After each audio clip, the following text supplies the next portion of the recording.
ओम शांति। अव्यक्त मुरली रिवाइज 14/1/79। सारे ब्राह्मण जीवन का विशेष आधार पवित्रता।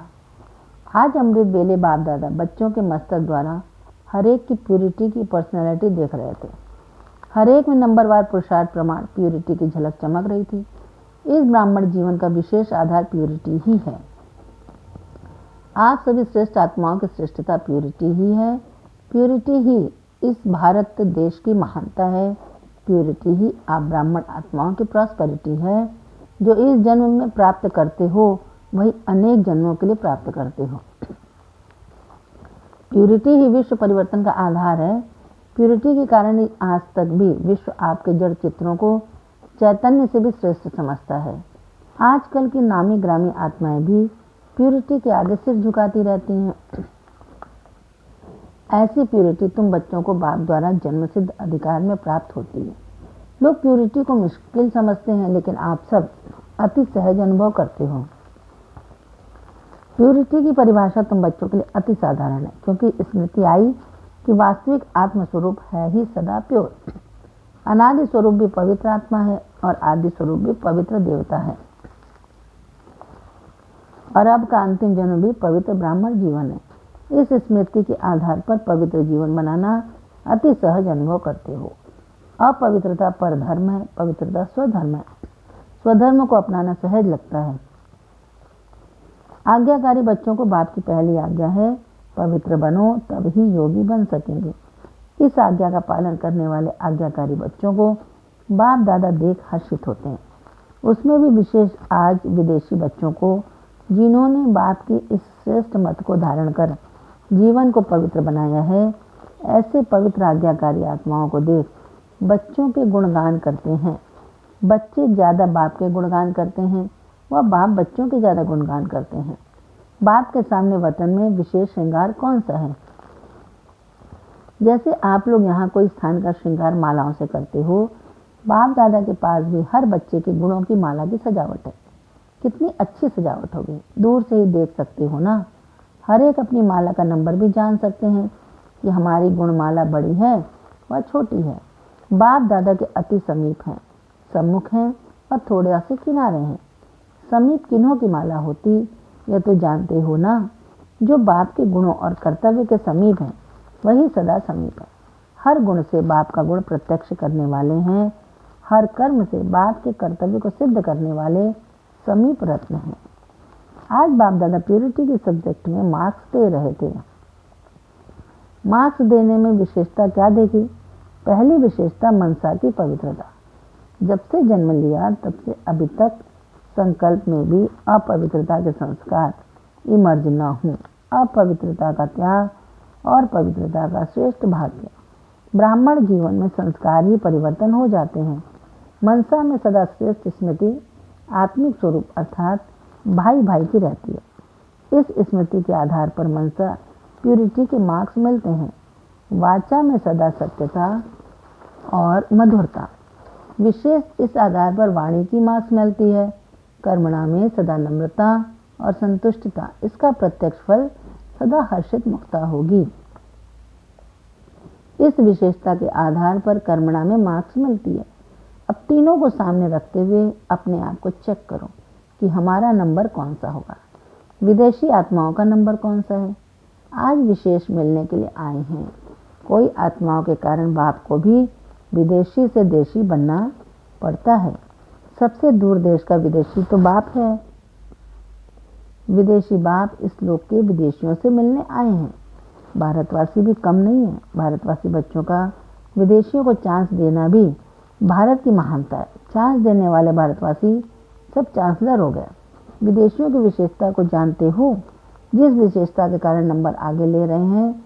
विशेष बात यह है कि कई विदेशी बच्चे आने से ही अपने को इसी परिवार के, इसी धर्म की बहुत पुरानी आत्माएं अनुभव करते हैं। इसी को कहा जाता है आने से ही अधिकारी आत्माएं अनुभव होते। मेहनत ज़्यादा नहीं लेते, सहज ही कल पहले की स्मृति जागृत हो जाती है। इसलिए हमारा बाबा यह बोल अनुभव के आधार से बहुत जल्दी कईयों के मुख से दिल से निकलता है। दूसरी बात, कॉर्डली स्टडी की विशेष सब्जेक्ट सहज राजयोग। इस सब्जेक्ट में मेजॉरिटी विदेशी आत्माओं को अनुभव भी बहुत अच्छे और सहज होने लगते हैं। इस मुख्य सब्जेक्ट की तरफ विशेष आकर्षण होने के कारण निश्चय का फाउंडेशन मजबूत हो जाता है। यह है दूसरी विशेषता। अंगद के समान मजबूत होना माया हिलाती तो नहीं है।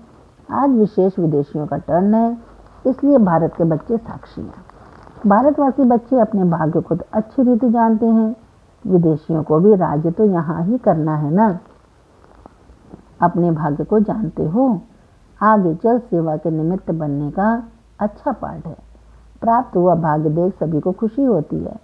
दादा राम सावित्री का परिवार मधुबन आया है। उन्हों को देख बाबा बोले, किसी विशेष भाग्यशाली आत्माओं राम सावित्री के कारण परिवार का भी भाग्य है। जब कोई संकल्प सिद्ध होता है तो खुशी जरूर होती है। अच्छा, ऐसे सदा खुशी में झूमने वाले, सदा अपने भाग्य के सितारे को चमकता हुआ देख चढ़ती कला की ओर जाने वाले, सदा प्यूरिटी की पर्सनालिटी वाले, प्यूरिटी की महानता के आधार पर विश्व को परिवर्तन करने वाले, विश्व कल्याणकारी बच्चों को बाप दादा का याद प्यार और नमस्ते। बच्चों की तरफ से भी बाबा को नमस्ते नमस्ते नमस्ते। पार्टियों से मुलाकात। London party. सभी अपने को सदा बाप के साथी अनुभव करते हो। कंबाइंड रूप अपना देखते हो ना, अकेले नहीं। जहाँ बच्चे हैं वहाँ बाप हर बच्चे के साथ है। सदैव बाप की याद के छत्र छाया के अंदर हो। किसी भी प्रकार के माया के विघ्न छत्र छाया के अंदर आ नहीं सकते। तो जहाँ भी रहते हो, जो भी कार्य करते हो, सदा ऐसे अनुभव करो कि हम सेफ्टी के स्थान पर हैं। ऐसे अनुभव करते हो। खास विदेशियों के ऊपर बाप दादा का विशेष स्नेह और सहयोग है। विदेशी आत्माएं सेवा के क्षेत्र में भी अपना अच्छा पार्ट आगे चलकर बजाएंगे। सेवा का भविष्य बहुत अच्छा है। सेवा का नया प्लान क्या बनाना है? जनरल प्रोग्राम के साथ साथ विशेष आत्माओं की सेवा करो। उसके लिए मेहनत जरूर लगेगी, लेकिन सफलता आपका जन्म सिद्ध अधिकार है। यह नहीं सोचो बहुत किया है, फल नहीं दिखाई देता। फल तैयार हो रहा है। कोई भी कर्म का फल निष्फल हो ही नहीं सकता, क्योंकि बाप की याद में करते हो ना। याद में किए हुए का फल सदा श्रेष्ठ रहता है, इसलिए कभी भी दिल शिकस्त नहीं बनना। जैसे बाप को निश्चय है कि फल निकलना ही है, वैसे स्वयं भी निश्चय बुद्धि रहो। कोई फल जल्दी निकलता, कोई थोड़ा देरी से निकलता। इसका भी सोचो नहीं, करते चलो। अभी जल्दी ही ऐसा समय आएगा जो स्वतः आपके पास इंक्वायरी करने आएंगे कि यह संदेश व सूचना कहाँ से मिली थी। सिर्फ थोड़ा सा विनाश का ठका होने दो, तो फिर देखो कितनी लंबी क्यों लग जाती है। फिर आप लोग कहेंगे हमको समय नहीं है। अभी वो लोग कहते हैं हमें टाइम नहीं, फिर आप कहेंगे टू लेट। जिस बात में मुश्किल अनुभव करो, वह मुश्किल की बात बाप पर छोड़ दो। स्वयं सदा सहयोगी रहो। सहयोगी रहना ही सदा सर्विस करना है। आपकी सूक्ष्म योग की शक्ति स्वतः ही आत्माओं को आपके तरफ आकर्षित करेगी। तो यही सहज सेवा है। यह तो सभी करते हो ना। लंदन निवासियों ने सेवा का विस्तार अच्छा किया। हम जीन्स अच्छी तैयार की है, माला तैयार हो गई है, 108 रत्न तैयार किए हैं। अब लंदन वाले ऐसा ग्रुप तैयार करें जिसमें सब वैरायटी हो, वैज्ञानिक भी हों, धार्मिक भी हों, नेताएं भी हों, और जो भिन्न भिन्न एसोसिएशंस हैं उनकी भी विशेष आत्माएं हों। जब तक स्थापना के लिए सब प्रकार की वैरायटी आत्माएं स्थापना के कार्य में बीज नहीं डालेंगी तो विनाश कैसे होगा? क्योंकि सत्युग में सब प्रकार के कार्य वाले काम में आएंगे, सेवाधारी बनकर आपकी सेवा करेंगे। अभी एक जन्म थोड़े समय की आप सेवा कर ऐसे सेवाधारी तैयार करो जो अनेक जन्म आपकी सेवा करें। साइंस वालों का भी वहाँ पार्ट है। जो वहाँ के सुख के साधनों की विशेषता है वह यहाँ आएगा। तो विदेश में यह सेवा अभी तीव्र गति से होनी चाहिए। राजधानी तैयार करो, प्रजा भी तैयार करो, रॉयल फैमिली भी तैयार करो, सेवाधारी भी तैयार करो। कोई भी ऐसा वर्ग न रह जाए जो उलाना दे कि हमें संदेश नहीं मिला है। दूसरा, ईश्वरीय सेवा का श्रेष्ठ और नया तरीका। संकल्पों द्वारा ईश्वरीय सेवा करना, यह भी सेवा का श्रेष्ठ और नया तरीका है। जैसे जवाहरी होता है तो रोज सुबह को दुकान खोलते अपने हर रत्न को चेक करता है कि साफ हैं, चमक ठीक है, ठीक जगह पर रखे हुए हैं। वैसे रोज अमृत बेले अपने संपर्क में आने वाली आत्माओं पर संकल्प द्वारा नजर दौड़ाओ। जितना आप उन्हों को संकल्प से याद करेंगे, उतना वह संकल्प उन्हों के पास पहुंचेगा और वह कहेंगे कि हमने भी बहुत बारी आपको याद किया था। इस प्रकार सेवा के नए नए तरीके अपनाते आगे बढ़ते जाओ।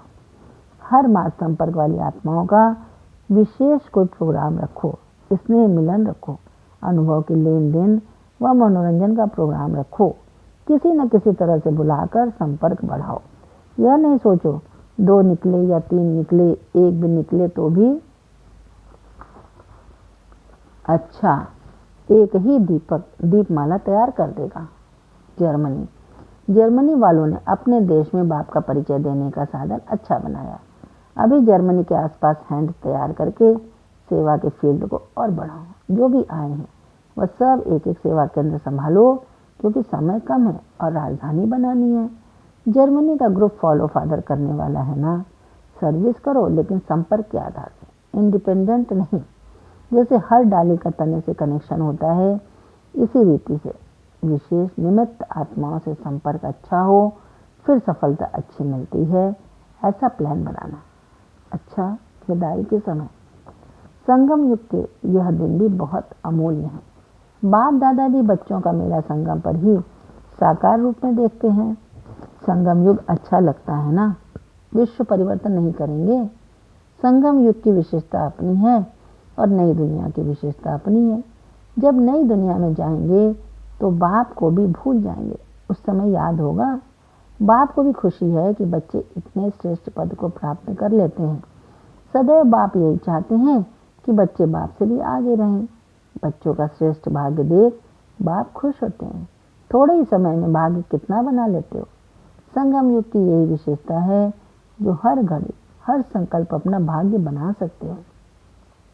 जितना चाहो भाग्य बनाने का चांस है, उतना ही पूरा चांस ले रहे हो। प्राप्ति का समय अभी ज़्यादा नहीं है, इसलिए जितना चाहो उतना अभी कर लो। नहीं तो यह प्राप्ति का समय याद आएगा कि करना चाहिए था लेकिन किया नहीं। अपनी याद की यात्रा को पावरफुल बनाते जाओ। संकल्प में सर्व शक्तियों का सार भरते जाओ। हर संकल्प में शक्ति भरते रहो। संकल्प की शक्ति से भी बहुत सेवा कर सकते हो। अच्छा, ओम शांति।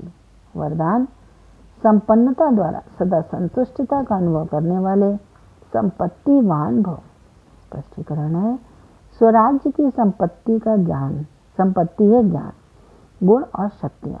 जो इन सर्व शक्तियों से संपन्न स्वराज्य अधिकारी हैं वह सदा संतुष्ट हैं। उनके पास अप्राप्ति का नाम निशान नहीं। हद के इच्छाओं की अविद्या, इसको कहा जाता है संपत्तिवान। वह सदा दाता होंगे, मंगता नहीं। ये अखंड सुख शांति में स्वराज्य के अधिकारी होते हैं। किसी भी प्रकार की परिस्थिति उनके अखंड शांति को खंडित नहीं कर सकते। स्लोगन: ज्ञान नेत्र से तीनों कालों और तीनों लोकों को जानने वाले मास्टर नॉलेजफुल हैं। ज्ञान नेत्र से तीनों कालों और तीनों लोकों को जानने वाले मास्टर नॉलेजफुल हैं। अच्छा, ओम शांति।